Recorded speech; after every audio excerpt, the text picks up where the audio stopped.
Ladies and gentlemen, boys and girls, and children of all ages, from Eric Lima Shenanigans of 1977, it's time for the PLE Event Center, where our host talks about the results from a WWE PLE event.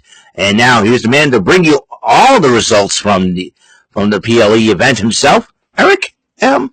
Lima. Thank you very much, Mr. Announcer, sir. Well, hello there, everyone, and welcome to yet another episode of Eric Lima's Shenanigans of 1977. Episode 2000. Episode 2236 of the show. How's it going, everybody? Hope everyone is having a wonderful, wonderful day. And everyone had a wonderful day. I know I sure did. It was a quite an interesting day, to say the least, but it's all over with now, and the reason why I'm still here at 11 o'clock, May the 10th, 2025, 11:09 p.m., I've already done everything that I need to do. I've already taken my shower, finishing up my laundry.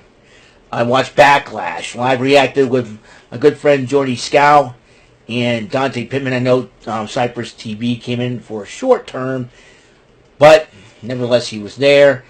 Everybody in live chat got on my case about the Chad Gable Grande Americano thing and everything else in between. I tried to be sarcastic, saying that I'm Harley Cameron's next husband. They all thought, where are the wedding bells? And I was getting sick of it. I was trying to be sarcastic and funny and being a wisecracker like Don Rickles, but, whatever. So, it wasn't working. I got my Joe Hendry WrestleMania shirt on, which was really cool looking. Guys like my Joe Hendry? Yep, I believe in Joe Hendry, baby. And seeing him at WrestleMania, man, that was pretty cool. Check this out. We're going to talk about, speaking of wrestling, we're going to talk a little bit about Backlash. But before we talk about Backlash, there was something going on, and I saw it on Reddit. There was an exchange of war of words at PAX East, as far as Street Fighter is concerned, between Kenny Omega and Xavier Woods. And everybody's going to make a big deal of it. Oh, WWE versus AEW, I kind of wish that would be that, or wish that would have led into that, but it was just for video games. It was just for charity. And both men decided to do it, like the wrestling promos. But it'd be very interesting if it ended up being like that. You never know. Because you never know. You never know what in the world. You never know what happened when Xavier Woods' new attitude. You would think that Kenny Omega would have gone. But I'll tell you one thing right now. If they decided, well, we'll turn it into a feud, we'll turn it to we'll work with AEW and all that. If that happened, I'd be like, what? Are we going to see Mina Shirakawa go up against Julia 101, or Mina Shirakawa versus Io Sky? Will we see Harley Cameron and Bayley go at it, or Harley Cameron versus Becky Lynch? Or can we finally see Toni Storm versus Becky Lynch? I can see Toni Storm in the WWE. But her character is pretty funny, and when her promos, they're pretty cool, because she gets it. She gets into promos like sexual overtones, and then she goes, "Get your minds out of the gutter." I'm talking about me defending my women's championship, as she was saying. So I was like, that's all there is. And you had a feeling it might turn sexual. Like, wait a minute, Tony, what are you doing? Oh, okay, you're defending your title. That's cool. So, yeah, so could be possible. Could be anything possible. I mean, stranger things have happened here in the WWE as of late. They acquired AAA. NXT's working with TNA. And I mean, what the heck is going on with Robert Stone? I really don't know. But, however. But after the press conference, this is what I'm going to say before we get into... looks like finally John Cena turned on his biggest fan. R-Truth. Jimmy Uso tried to warn him. Sami Zayn tried to warn him. Everybody tried to warn R-Truth. This is not the same John Cena you liked. Unfortunately, John Cena hit R-Truth with the AA through a table. R-Truth, my man, get better. R-Truth, I'll support R-Truth. I'm an advocate. John Cena, you suck. And guess what? You're on my Lima Don't Play That list. And trust me, I'll be talking about... I think I've already roasted you before. I'll roast you again if I have to. I look at your ears, they're so freaking big. You can hear a fart in space.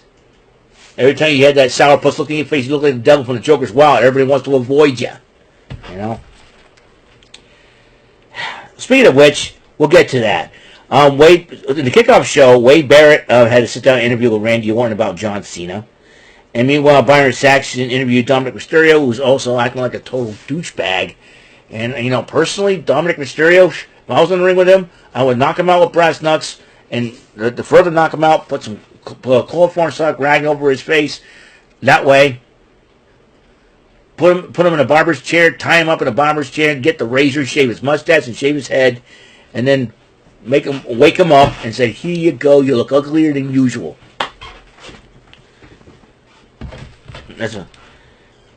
But however, yeah, so Dominic Mysterio likes to be a jerk. Since he become Intercontinental Champion, he's always been a jerk. I feel bad for Ray at this point. All right, so the Fatal 4-Way United States title to kick off. Jacob Fatu, the champion, defense against LA Knight, Drew McIntyre, and Damian Priest.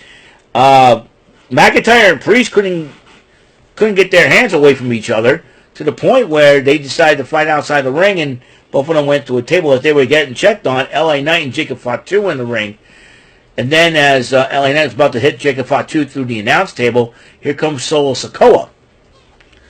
Solo Sikoa pulls him out, and then when LA Knight is about to get at him, somebody else clobbers him from behind, and lo and behold, ladies and gentlemen, he's finally arrived in the WWE, Jeff Cobb.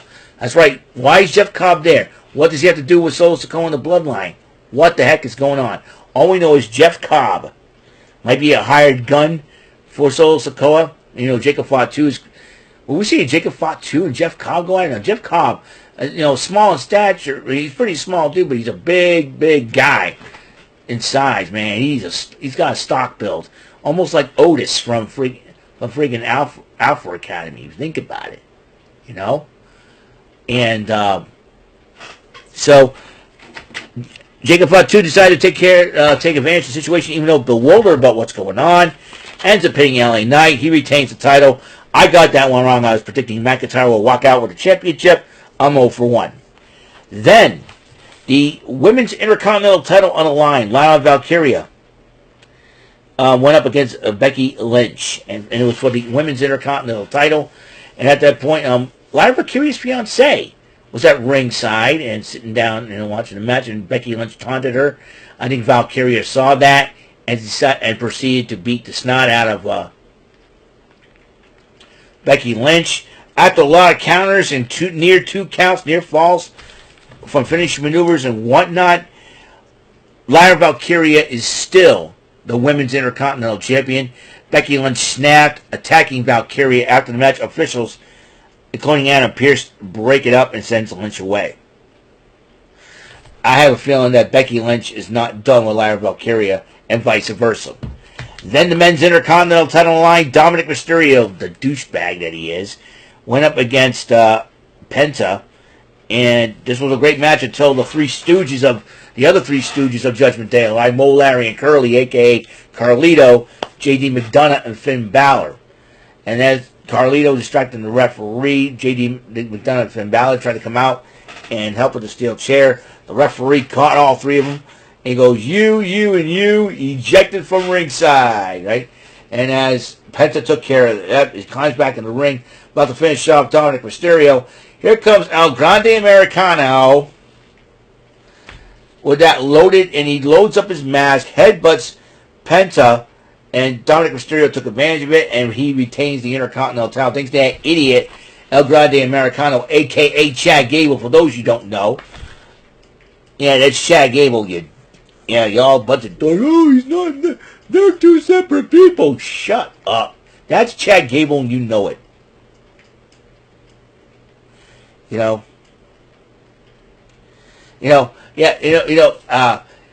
Chad Gable is El Grande Americano and vice versa, just like Britt Reed is the Green Hornet. Come on. And Bruce Wayne is Batman. And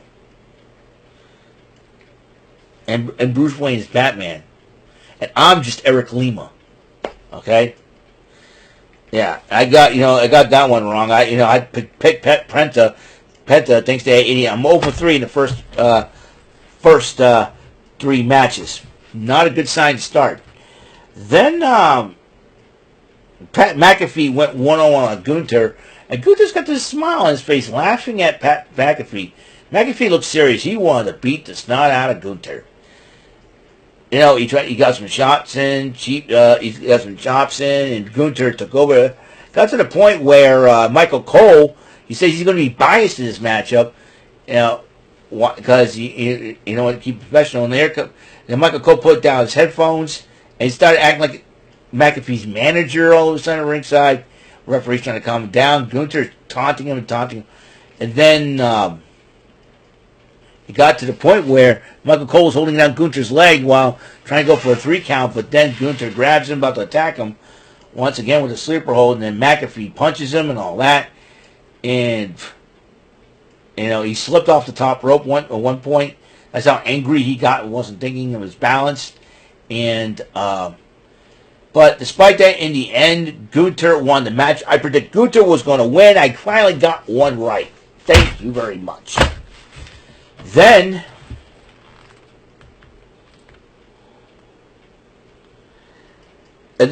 John Cena against Randy Orton. Now, this match got gotten crazy. Match was going good until a referee gets knocked out. Another referee comes in the ring. He gets knocked out by accident. And it got to the point where the referees were getting checked on by the officials, including Nick Aldis. And Randy Orton was upset because he had the match won. Nick Aldis trying to reason with him, and then Randy Orton, the mistake that cost him the matchup. RKO, RKO, RKO, RKO. Every official, including Nick Aldis, it's going to cost him. It's going to cost him come Friday night, let me tell you. And then when Randy Orton went to go punt John Cena, R-Truth stops him. And then he gets an RKO. The poor guy gets an RKO for his troubles. And then Cena low blows him, hits him with a belt.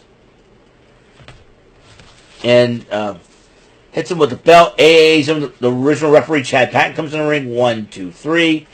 Cena retains the title. And I picked Cena to win that match. At least I got the last 2 matches right on the card after 5 matches. And then John Cena grabs the microphone and says, I want competition. Be careful what you wish for, Cena, because you probably have pissed off an entire locker room full of people in the back, and they probably want to kick your butt. And you know what? I hope somebody like Obafemi decides to accept Cena's challenge and beat the snot out of him and embarrass him to the point where Cena says, I'm retiring, I'm done with you people, I'm going to Hollywood, y'all can suck it. You want to cheer for this guy as champion? That's fine by me. I don't want any part of this. I want Cena to leave, man. And then you got the press conference, and then you got Cena. I told you about.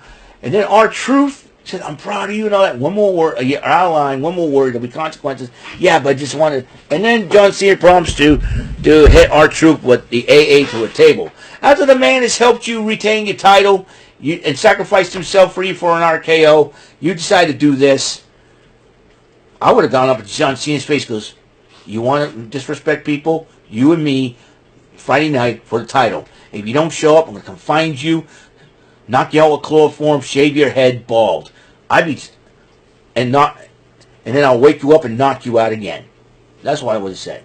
John Cena is a moron. He's an idiot. He's a disgrace to professional wrestling. He sucks. John Cena sucks. He's a sourpuss dude. He no longer is a representative of my state of Massachusetts, in my personal opinion, okay? The man who truly represents Massachusetts more than anybody else is, I'd rather have Mercedes Moné represent my state of Massachusetts than John Cena right now. Are you freaking kidding me? And besides, I'm hoping this guy, too, embarrasses John Cena on worldwide television. That's right, Joe Hendry. I want to see Joe Hendry say, John Cena, I want you. I want the title. I'll put my title up. And I like to see John Cena get wasted by freaking Joe Hendry. Because I'll tell you what, I'm sick. You know what? Get Jeff Cobb in the ring against John Cena and beat him. Obafemi, Joe Hendry, Jeff Cobb. John Cena wants competition. They're coming after you in droves, John Cena. And R-Truth is a former NWA World Heavyweight Champion. I'm sure that AA maybe set him straight and go, you know what? I've had enough. I'm wrestling John Cena. That's what R-Truth's going to. He's going to challenge John Cena, and hopefully he beats Cena and embarrasses him, and takes the title away from him. John Cena sucks. Now he sucks. He's got a thumbs down from me. What a loser dork John Cena is. I'll tell you what right now. I hope Cody Rhodes comes back and beats the snot out of him again for the title. Look what you did, Rock. You created a monster. Jabroni. Well, that's all the time we have on this show. Episode number 2236 of Eric Lima Shenanigans of 1977. That's why I think of John Cena. And don't know what's going to happen tomorrow. I got a free day tomorrow. I'll think of something. So, I will see y'all later. You guys have a wonderful, blessed rest of your night, guys. And until next episode comes rolling around, Mr. Announcer, take us home. That is all for today's episode of the show. This is Mr. Announcer speaking for Eric Lima Shenanigans of 1977. A Big Beefy E and do it for Bob Saget production, and in association with a Raving Bull for 3000 Telepictures and Distribution.